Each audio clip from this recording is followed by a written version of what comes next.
Welcome to today's episode of Marketing Innovators Podcast. Today we have Matthew Gierc, who is the VP of Product and Marketing for 3AG Systems, an analytics firm focused on helping companies to extract insight from their data. In his current role, he is responsible for identifying new approaches to modeling and reporting for complex systems that drive operations, supply chain, and the factory floor. With a focus on bridging the worlds of business and technology, Matthew has an extensive record of successful commercial and technical product launches. He also holds an MBA from Queen's University and a Bachelor's of Applied Science from Simon Fraser University. Matthew, welcome to the show. Thanks for having me. So describe to us a little bit about your current role and where are you right now? Sure. So in my current role, I'm looking after both product and marketing here at 3AG Systems. And honestly, it's something that's sort of, they play off of each other. If we can come forward with a good product, then that gives us the opportunity to tell a really great story and vice versa. It's sort of a positive feedback loop that we get from doing that. Now, as a company for the past 15 years, we've been working on doing predominantly professional service-based analytics for companies. So we'll do project-based work for a lot of these organizations. But what's really exciting about what we're doing is that we're in the process, or we actually have recently launched some newer products. So taking a lot of the learning that we've done over the past 15 years and turning that into a SaaS-based product. So it's a really exciting time here, if for no other reason, just because there's everything to do. Wow. So let's get into your personal backstory. How did you end up in this position? It's kind of an interesting, for me, it's an interesting story. I started off, as you mentioned in the bio, as an electronics engineer. Honestly speaking, I wasn't a very good electronics engineer. And I think probably one of the big reasons behind that was because I was less focused on the details and always more focused on the big picture. And that big picture thinking is something that I think naturally fits well into an area like marketing, where if you're not looking at the big picture, you're really just going to be stuck in the details and probably doing a bunch of small things that have no real impact when you add them all up. And so I just naturally gravitated to that sort of area. I took an MBA after I realized that I wasn't going to be cut out to be an engineer. And subsequently, through connections that I had worked with in engineering roles, ended up landing a role in Germany working for Samsung Electronics, and then coming back to Canada and working for Rogers in the enterprise marketing unit. And so every step of my journey, it wasn't necessarily a traditional marketing journey in the sense that I was really going from, I was almost arguably fumbling my way towards a marketing role is probably the best way I can describe it, and getting really good experiences along the way and picking up as much as I could. So it seems that you're playing a dual role right now. You are the VP of Product and Marketing. Can you just maybe elaborate a little bit on that as far as Yes. what are you responsible for and what? Sure. So in a product role, I'm really working with hand in hand with our engineering team in terms of identifying what exactly we want to bring forward, and then working with them to actually define that roadmap and the specific product and features. In the way that fits into the marketing role is that much of the way that we bring those features to market, or that we even get feedback from people in the market, is to showcase those features as we go and to give people sneak peeks as we're doing it. So it's a very iterative approach that we take, and it's a very natural fit to have both the product and the marketing role, because that gives me as a marketer the opportunity to know exactly what I want to be talking about as a marketer, out in the market. Yeah, usually there's a bit of a disconnect between the two different departments, because product is very focused in product development, and then marketing is focused on the communication and the awareness of the product. So you've definitely bridged that gap through your role. Yeah, and it might be a function of the stage where the company is today. Obviously, in a much larger organization, you wouldn't necessarily see such a tight coupling. But from our side, I think it makes a huge difference because it really, as a product person, it gives me the opportunity to test things out and to see whether or not certain value props actually resonate with people in the market, and vice versa. If I'm seeing something that isn't working or is not resonating, we can go back and make adjustments to the service that we're building. So, from a marketing perspective, what kind of tactics are you trying to employ that can actually that's creating more awareness of the brand? Yeah, so this kind of goes back to my background or the way that I got into marketing, which is that, I slowly picked it up as I went along, as opposed to focusing explicitly on a marketing degree or a marketing background in school. And so in doing that, it really struck me it was about 5 years ago, that I noticed, I think it was Ahrefs, so the SEO optimization tool. They had this fantastic blog that talked about this concept of really, like, to get search engine ranking, you wanted to have good content and you wanted to be you wanted to have a good strategy in terms of getting the right keywords, and you didn't want to be focusing on going after keywords that were impossible to get. You wanted to go after keywords that were relatively easy to get for the type of organization you were. And to me, that really felt like sort of a technical engineering type of optimization. It was a very different approach as opposed to flipping it around and saying, well, as an organization, we stand for this and this and this, and this is the message I want to deliver to the market, and then I'll spend money on keywords to try to make people come to my site. It flipped it around and said, well, find out what you could actually rank for, and then focus on building content around that. And to me, that was quite transformative. And it was around the time that I joined 3AG that I sort of bought into this concept. And it really helped to sort of define the way that we built out our content. It was a much more strategic approach as opposed to just saying, this is what we do and this is the type of product that we've got. And in general, I'm always interested in those types of optimizations, if you will, or sort of the risk reward payoff. Like, if I can do the minimal amount of work but get the maximum benefit, then that's the type of project or activity that I'd really want to focus on doing. And so that was one that was personally quite transformative, and it allowed us to make a pretty big impact as I joined the company. But there are others. Like, I found that LinkedIn is an excellent tool as well, but in a different way. Like, LinkedIn is much more about, there's the company brand that you want to build out, but there's also a personal brand that you want to build as well. And you want to build relationships and connections with people who arguably are strangers if you're doing it right. Like, if you want to build up a bunch of followers on LinkedIn, there's going to be a lot of people there who you just don't know, or you may never get the opportunity to meet, but you want to find a way to be authentic and to connect with those individuals. And so the strategy there is one where you're consistently writing authentic content, even to the point of having content that isn't even close to being polished, but it allows you to establish a connection and to try to stay on top of mind for everyone out there. So that's a very long-winded answer, but generally, I'm interested in looking at areas where I can have the maximum impact for the minimal amount of effort, and ones that have much longer term connection with the people that I'm working with, as opposed to doing something like a very short-term advertising campaign. I love the tool Ahrefs. We've been using that tool in our agency for the past several years for our clients, and it really delivers a lot of insights as far as how you're currently positioning yourself online. So I think that's I guess the takeaway here is that you investing in the right tools that can help you develop the strategy that can lead to conversions. And speaking about the user journey, because obviously you wrote the content, and taking it from a content perspective, have you determined what kind of content or what kind of marketing actually leads to higher conversions? That's a good question. Honestly, it really depends.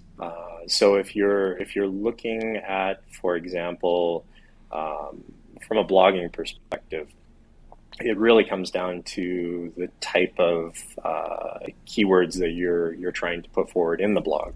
So if it's something that people are searching for because they want to learn more about a particular topic, you're going to get people who are going to be coming to your site specifically for that. In the space that we're in, there's quite a lot of people who are searching for things related to the work that they do. So there's going to be data analysts, there's going to be data engineers, and in many cases they might be looking to solve a particular technical question. And so keywords that are in this space might rank specifically for people looking for a how-to guide on something. And, in some cases, those keywords might be something very technical. In other cases, it might be for someone looking for how-to where they have absolutely no idea on this particular topic. And so it really comes down to the specific thing that you're writing about or the specific tactic that you're using. On the flip side, we've been pushing really, really hard on the video side. Much to my chagrin, because I hate being in front of the camera. But video is also being incredibly effective, and it's fun in the sense that you can make it fun. You can make it enjoyable if you think 20 or 30 takes is an enjoyable thing to do. But the point is that there are different tactics that seem to work and get people's attention and allow you to build those relationships. And really, in the world that we live in, I think building those relationships, even with complete strangers, is probably where the more successful companies are going to be. Well, I mean, I have to say that videos, definitely it's challenging to create, but that is why they're so impactful, is that if you do it right, and if you're able to basically deliver the message, then it's a great way for your audience to consume that content and remember you as well. So. Yeah, absolutely. The one other thing too, so I would say one of the most strategic hires that we've made recently was that we hired a designer, a person who was just absolutely fantastic, like just loves doing this sort of design work. And being able to have someone like that in-house means that we can produce tons of content, we can produce tons of video, and it'll look very professional as well, as opposed to like a complete rank amateur type of me standing in front of a camera outside, which I've done a lot of, and those, they're okay, but they're not nearly as awesome as having something that looks a little more polished. Right. So when it comes to marketing, are you utilizing any tools to measure the metrics that you're getting? Yeah, the standard tools, of course. So Ahrefs has a great suite in terms of trying to estimate how effective your content is. Obviously, we're looking at things like Google Analytics to see where we are, how much traffic we're getting on particular properties. And then LinkedIn is fairly good too, and I think in terms of impressions. The challenge, of course, is that, it's sort of the age-old marketing challenge, which is how do you measure ROI, and can you prove that this particular thing that you've done has had an impact? And so there is a lot of anecdote associated with it. What I've found actually quite interesting on the LinkedIn side, particularly because I'm pushing myself to get at least one piece of content, some sort of content out daily on LinkedIn. One of the more interesting things is when you do hear feedback from people who've reached out to the sales department, or who perhaps they were a connection of mine in the network, and they tell you, oh, I really appreciate, I've enjoyed reading what you had out there every day. And of course, the natural reaction is, well, why didn't you like it? That would have been perfect to be able to at least track it. But I think it sort of goes back to the challenge of marketers, and it is difficult to actually prove that ROI. And if you can prove it, unless you're in a very transactional type of product where you've almost got a machine set up where you enter, buy more AdWords for that machine, and you'll get more output coming into the inbound sales funnel. unless you have a product, if you don't have a product like that, it does become rather difficult. And I think marketers will say, oh, well, we're building brand or we're doing something sort of ephemeral to try to defend themselves. I guess that's also where, being in a smaller organization, you can build the tighter relationships with the other individuals who are on the other end of the marketing side. So, for example, the salespeople. Instead of sales being some department way over there, I can have daily conversations with the sales team and understand when those things happen. So I mean, short answer to all this is the standard tools. The long answer is there's a longer term game here at play, and a lot of that does involve anecdote and trying to see what is happening with the various teams that get affected by it. And so far, positive. It's fun, and it is very exciting to hear that kind of feedback from someone in the sales department. I mean, compliments from the sales department are, praise from Caesar. Right? So, what are some of the biggest challenges that you faced in growing 3AG systems?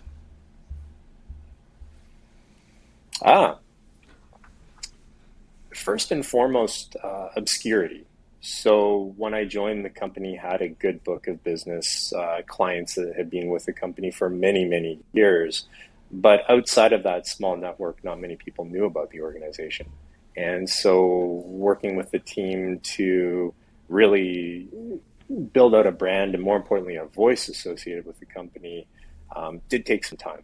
And that was where I think focusing on content marketing really helped, because it allowed us to basically define what that voice is, instead of trying to hope that people would sort of pay attention to us.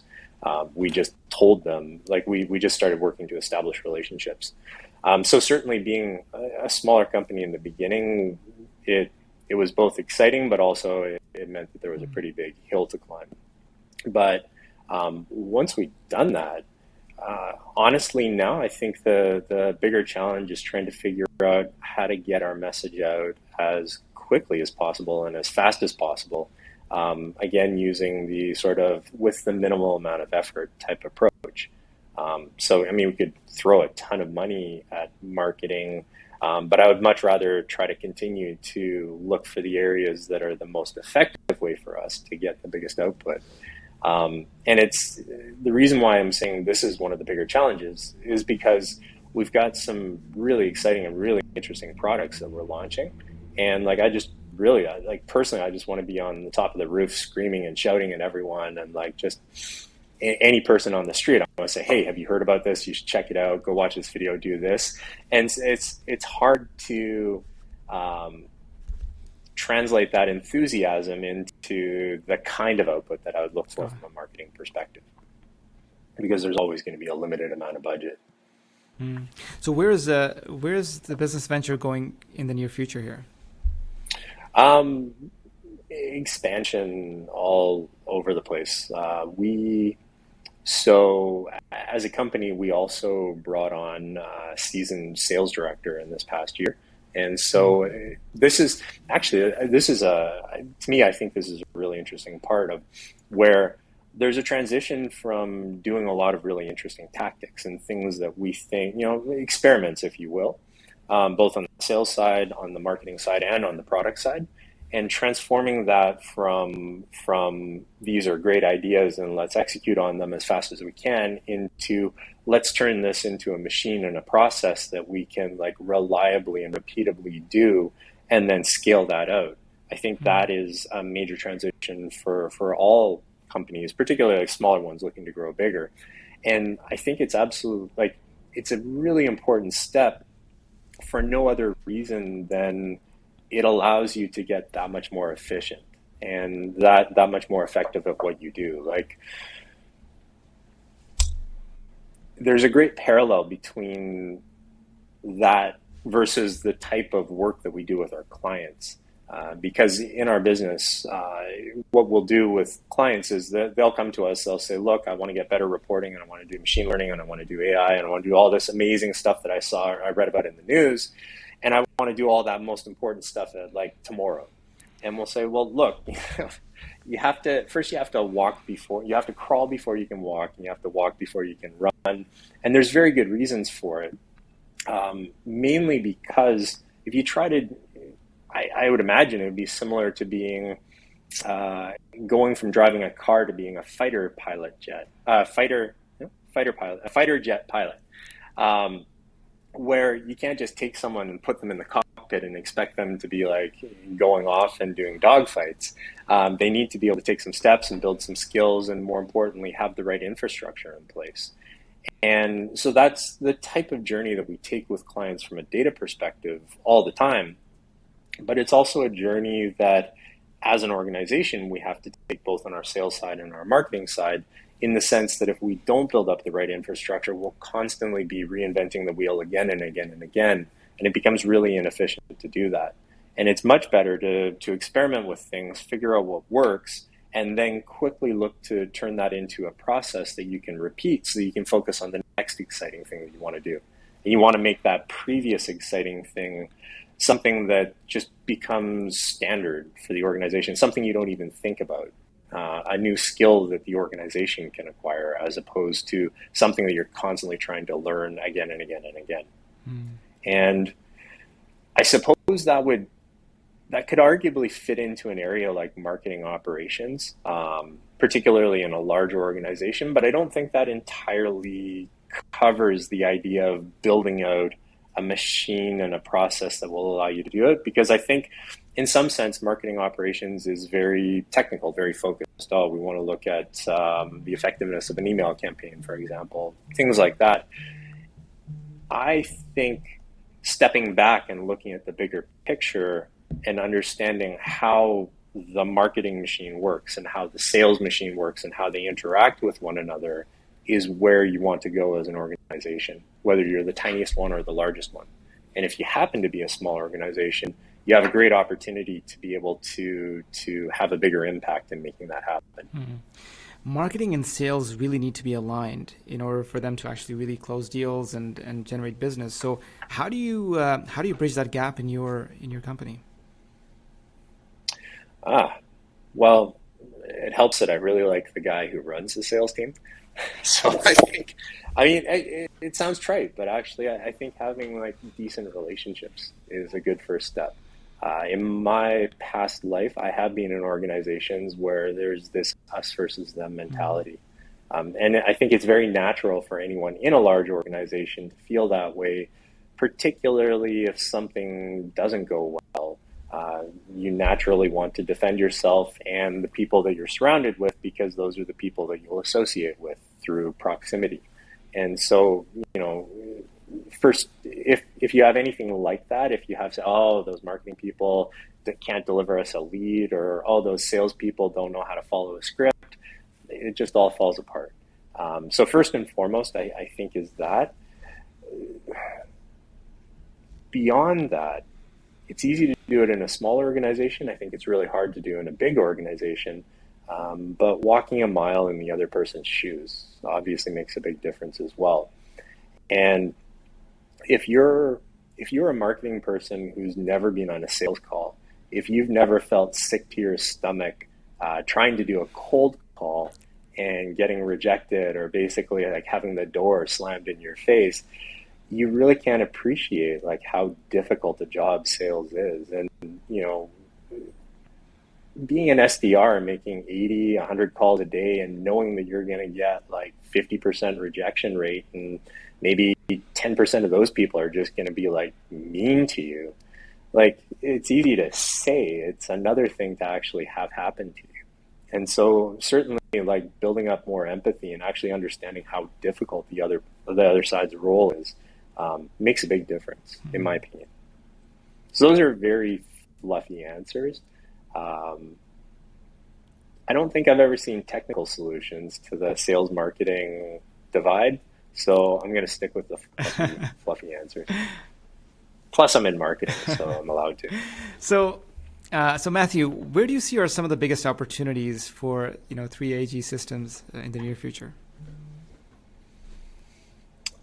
So for us as a company, it's interesting because everyone knows about data. Like our raison d'etre is to help companies extract insights from their data. And that means the most basic of insights, in the sense that, look, we've got these spreadsheets and we want to be able to look at our success rate on a particular sales activity. All the way up to, well, we're collecting all of this data and we want to do predictive analytics on it, and we want the data to tell us what we should be doing for the future.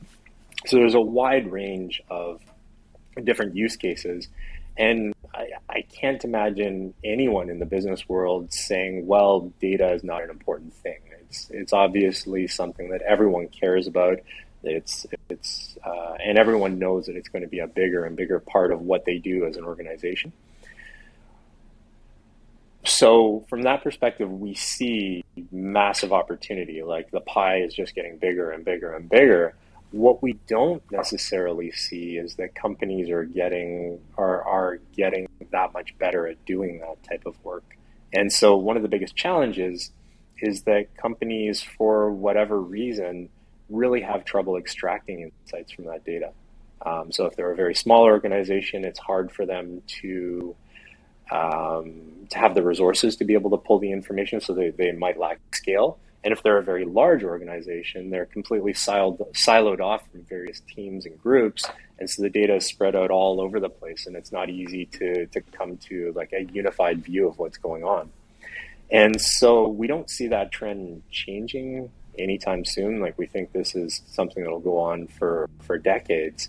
And we're really focused on finding ways to help companies get that insight without necessarily having to hire like massive data engineering teams or data science teams, or bring on machine learning or AI people. And the one other thing there is that just because someone knows about a particular issue, or they know about AI, or they know about machine learning, or they know about data and analytics, doesn't mean that they know how to do it. And in particular, it can be quite stressful if you're sort of tasked with this type of role. Like, look, we want you to help us to figure out a strategy for us to be able to get more insights from all of this. It can be quite overwhelming. And so what we were trying to do is to make everything as accessible as possible. So we have a suite of professional services that allow companies to figure out a data strategy and work on setting up infrastructure and getting right reporting in place. But we also have a suite of products that we're launching that really don't require all of that data expertise. They're more mission focused. So, for example, helping manufacturers with running their operations and looking at dashboards straight from the factory floor. And so really finding ways to extract the insights for our clients, whether it's something that is a one-time project or something that is an ongoing SaaS-based service that helps them to make it the insights easily accessible, is really where we're focused. That's actually quite crucial. I mean, I think being data-driven can have significant advantages for any company, especially if they're looking to make better strategic decisions. And we know that data doesn't lie, but data also decays like fish. So it seems that you have a solution here that can help empower companies with up-to-date information, and that can help them make better decisions. Yeah, and really what it comes down to is just, for these organizations, it's just making sure, I think, as you say, like the decaying, although I don't know if we would ever talk about decaying in that sense, but just making some sort of use of it. Like, the fact is, sometimes we'll often get people saying, oh, we can't do X because we just don't have enough data. And the response that I have to that is, no, that cannot possibly be the truth. Whatever you think, you absolutely do have the data, and there's something that you're using to make your decisions today, and that is some form of data.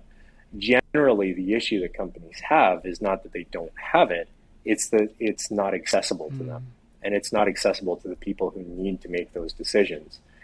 And that's where there's a whole series of factors, but I think that inaccessibility to the data, or the corollary to it would be the inaccessibility to the insights from the data, is really where companies struggle and have difficulty. And that's where we focus.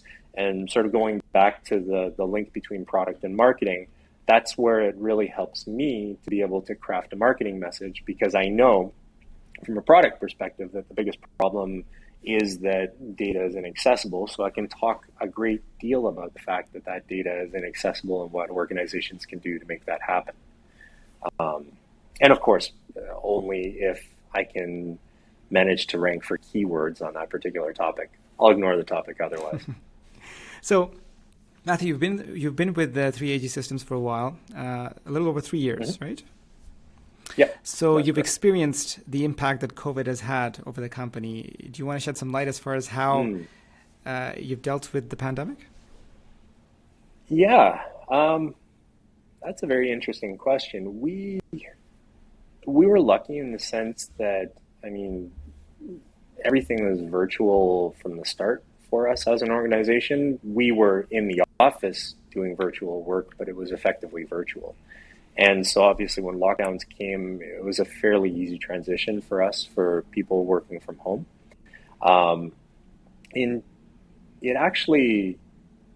We were also lucky in the sense that I think the pandemic accelerated a lot of different trends. And so digitization was one of those trends, and it allowed sort of the high level topic of data to be even more on the top of people's minds. So for us, it didn't hinder us in that respect. In fact, it even made it easier, because for remote clients, we didn't actually have to go and visit them face to face in a sales call. It was socially acceptable now to do it over a phone call or a Zoom or a Teams meeting. But what I think it also happened was that there was certainly a lot of reflection and trying to understand how the world was going to change with all of the craziness that was going on. And for us, I think that really it gave us the opportunity to sharpen our focus on what we were doing. And it really helped the transition away from purely a professional service type engagement and more towards building out a suite of products that we wanted to bring forward to the market. And it really honed the focus on what used to be specific data engineering or data science projects that we would do, and transforming that into a larger reason for our existence, which is that we're focused on insight and focused on helping companies get that insight. Operationally, there was minimal change for our organization, but I think in terms of who we were, it really gave us an opportunity to think carefully about what it is that we wanted to be to the market. And now we're at the point where we're executing on that. And it's a lot more fun to be just in that execution phase of that new big idea, as opposed to the early stage, the brainstorming, where you're just pulling all your hair out and trying to figure out where to put it. So, it's quite exciting from that perspective. That's good. So on more of a personal note, if you were to go back 10 years, sure, what advice would you give to your younger self? That's a good question. Honestly, I would tell myself to just keep going at it. Like, hindsight is awesome. It's like, oh, I should have done this and this and this.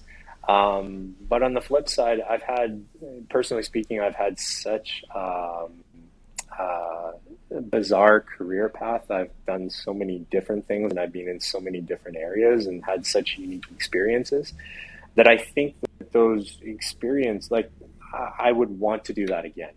And maybe to take it a step further, I'd want to be even crazier with what I was doing.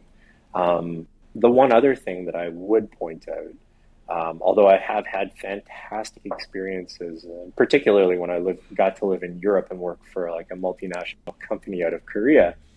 But that being said, being in a much, much, much smaller organization, or making the move to that, was easily the best thing I could ever have done, because it allowed me to basically, it removed the guardrails. And what I've really enjoyed about my experience at 3AG, and maybe this is not unique to small companies, but maybe it's just rather unique to the culture here at 3AG and the way that the founders set it up. But I've been given the opportunity to experiment, to try new things out. I've never had any single idea, no matter how crazy, shot down by the team. If anything, it'll be like something to the effect of how soon can we do it? And really learning to get even crazier in your thinking and try even more different stuff and more insane ideas is probably the most important thing anyone can do in their career or in any other aspect of their life. And when you're not in that situation, I think it can be a little terrifying, or it might be a little scary to say like, oh, but I'm comfortable here and I'm happy and I'd be risking a lot. But once you start doing crazy things and you just start doing them with wild abandon and, no guardrails holding you back, you become addicted to it and you realize you could never go back to it. So I guess the advice that I give to myself is to just go even crazier if I could go back 10 years. Take even That's more good. risks. I can tell by the way that you were stating that you feel empowered working at 3AG, and I think that kind of mindset is one of the reasons why 3AG is successful. It's empowering, its employees and its team to actually do the work that they're best at. So certainly, there's a lot of empowerment. Whether or not it leads to success for us is a different story. Depends how you define success. Yes. Stay tuned. Yeah, exactly. It's satisfying. I'll give you that. Well, that's good. So based on your experience and the challenges that you've overcome, if there was one big takeaway that you could give to our listeners, what would that be?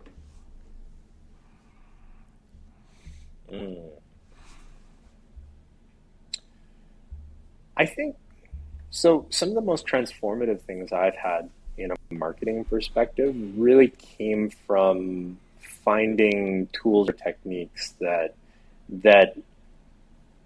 were really, they made sense to me and that I could see that they were useful tools and techniques to work with. And so I brought up Ahrefs in the very beginning of the discussion. To me, that was it wasn't just a tool, it was actually a philosophy and an approach to sort of setting up a company's messaging and communication and content strategy. And I think whenever you find something that really resonates with you and it makes sense to you, you should actually absolutely like push as hard as you can on that particular thing. If you're in a large organization, lobby to start working on with that particular tool or that type of approach. If you don't get permission to do it anyways and figure out a way to prove that it's successful. But really, when you see something that works, like you just want to run with it. And if the alternative is where someone is telling you, oh, you have to do this and this and this, and you don't really believe in it. And I find that is where that leads to a lot of stress and probably not a whole lot of success for you as a marketer. So that would be my one piece of advice. But as with everything else here. Well, thank you so much for sharing these insights here, Matthew, today. And where can people find out more about you and contact you online? Sure. So you can definitely, if you're looking to connect with me, you can do that on LinkedIn. Hopefully we'll be able to put a link here. Yes. But also, if you want to learn more about the organization, just search for 3AG Systems, and we'll pop up at 3agsystems.com. Excellent. We'll definitely include the links to the website as well as your LinkedIn profile. And thank you so much for taking the time today and sharing these insights. Thank you. It's been a lot of fun. All right. We wish you the best of success. Take care.